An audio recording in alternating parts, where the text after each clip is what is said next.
3ចលនាសាមញ្ញជួយឲ្យរាងកាយរបស់មនុស្សចាស់កម្មគ្រាន់តែអង្គុយលើកៅអីតែប៉ុណ្ណោះសួស្តីប្រិយមិត្តទាំងអស់ជាទីមេត្រីសូមស្វាគមន៍មកកាន់ podcast សុខភាពរបស់មនុស្សចាស់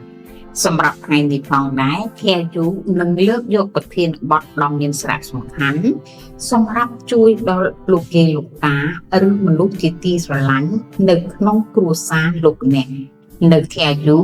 យើងជឿជាក់ថាការថែទាំមនុស្សចាស់គឺមិនមែនតែជួយធ្វើអ្វីដើម្បីជំនួសពួកគាត់នោះទេប៉ុន្តែការជួយឲ្យគាត់នៅតែអាចធ្វើអ្វីបានដោយខ្លួនឯងវាជារឿងសំខាន់ហើយមានសុវត្ថិភាពនិងមានកិត្តិយសផងដែរការរក្សាចលនារាងកាយមិនចាំបាច់ទាមទារនៅការរត់ឬលើកទម្ងន់ធ្ងន់នោះទេ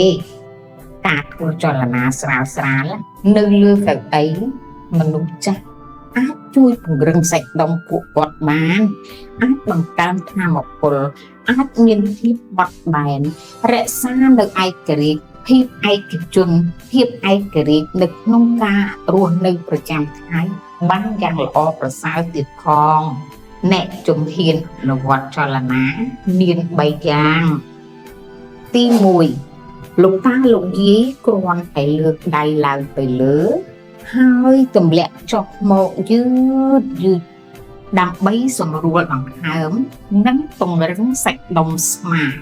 អង្គុយលើកៅអីខ្នងឲ្យត្រង់ស្រូបយកខ្យល់យឺតព្រមទាំងលើកដៃទាំងសងខាងឡើងទៅលើក្បាល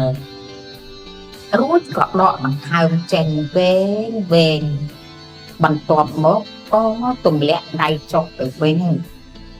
អ្នកការធ្វើបែបនេះត្រូវតែធ្វើឲ្យបាន5ទៅ8ដងដើម្បីសម្រួលសួត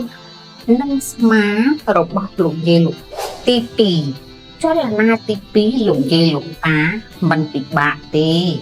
គ្រាន់តែរៀនលើកជង្គង់ស្ដាំនិងជង្គង់ឆ្វេងក៏អាចជួយឲ្យពង្រឹងសាច់ដុំភ្លៅនិងក្រកៀកផងដែរការជួយឲ្យសាច់ដុំភ្លៅមានភាពរឹងមាំវានឹងជួយឲ្យចលនាឈាមរត់បានល្អប្រសើរធ្វើឲ្យសុខភាពមាំមួនក៏សម្រាមលូតទៀតផងការលើកជង្គង់នេះគឺលោកយាយលោកតាអាចលើកជង្គង់ណាមុនក៏បានប្រសិនជាលោកយាយលោកតាលើកជង្គង់ស្ដាំឡើងទៅលើបន្តិចបន្ទាប់មកក៏ផ្អាក1វិនាទីហើយក៏ដាក់ចុះទៅវិញតាមសម្រួលបន្ទាប់មកក៏បដូរមកខាងជើងឆ្វេងវិញហើយការធ្វើឆ្លាស់គ្នាបែបនេះពី5ទៅ10ដងដើម្បីជួយបង្កើនកម្លាំងជើងសាច់ដុំសម្រាប់ការដើររបស់ពួកគាត់លោកយាយលោកតាត្រូវតែចូលរួមធ្វើលំហាត់ទាំងអស់គ្នាផងណាហើយកូនណាកុំភ្លេចនាំពុកម៉ែយើងធ្វើលំហាត់ស្រាលតាមតែលទ្ធភាពពួកគាត់អាចធ្វើបានទី3បង្វិលកជើងនិងកដៃដោយស្រាលបង្កើនភាពបត់បែននៃសន្លាក់ពីព្រោះថាមនុស្សយើងចាស់ហើយ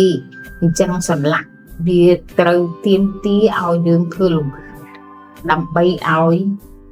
ចលនានៃសន្លាក់ទាំងអស់នេះវារស់រវើកឡើងវិញនៅពេលដែលចលនាសន្លាក់របស់ពុកម៉ែមានភាពរស់រវើកវាធ្វើឲ្យចលនាសាច់ដុំធ្វើឲ្យរាងកាយធ្វើឲ្យការបត់បែនខ្លួនទាំងអស់នោះទទួលបាននៅសុខភាពមាំមួនឥឡូវនេះចលនាទាំង3បានរួចហើយចុងក្រោយនេះនាងខ្ញុំសូមជម្រាបជូនអំពីសារសុវត្ថិភាពសំខាន់នៅក្នុងការធ្វើចលនាទាំង3ខាងលើនេះ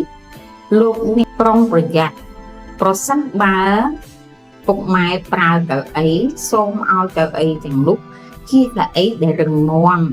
ជ្រើសរើសកៅអីដែលមានលំនឹងហាមប្រើកៅអីដែលមានកង់រុញឡើងចុះដែលអាចធ្វើឲ្យងាយរអិល ស្ដាប់រាងកាយខ្លួនឯងប្រសិនបើពុកម៉ែមានអារម្មណ៍ថាឈឺចាប់វិលមុខឬក៏ហត់ខ្លាំងក៏សូមឲ្យឈប់សម្រាកកុំបង្ខំខ្លួនឯងឲ្យសោះកូនដូចនេះដែរត្រូវទៅតាមសង្កេតមើលពុកម៉ែប្រសិនជាពុកម៉ែមានអារម្មណ៍ល្អក៏បន្តការហាត់ប្រសិនជាពុកម៉ែមានអារម្មណ៍ថាមិនល្អមុខមិនសប្បាយកុំអាក់សិនចាហើយលោកអ្នកគួរតែទៅពិគ្រោះយោបល់ជាមួយអ្នកជំនាញហើយសម្រាប់លោកយាយលោកតាដែលមានជំងឺរ៉ាំរ៉ៃដូចជាជំងឺបេះដូងជំងឺសន្លាក់ឬក៏ឆ្អឹងពុកជាដើមគួរតែទទួលការណែនាំឬប្រឹក្សាជាមួយវិជ្ជបណ្ឌិតជាមុនសិនសុខភាពសំខាន់ដែលនេះខ្ញុំបានលើកឡើងខាងក្រោយចុងបញ្ចប់អំបញ្ញមិញនេះត្រូវតែប្រយ័ត្នទៅលើកៅអីទៅលើការសុខភាពខ្លួនឯងមិនទទួលយកបានហើយត្រូវតែរស់រានទៅពិគ្រោះជាមួយគ្រូពេទ្យចាសសូមអរគុណចំពោះការយកចិត្តទុកដាក់ស្ដាប់ KU នឹងចេញនៅវីដេអូថ្មីជាច្រើនទាក់ទងនឹងសុខភាពមនុស្សចាស់ជារៀងរាល់ថ្ងៃសូមអរគុណសូមជម្រាបលា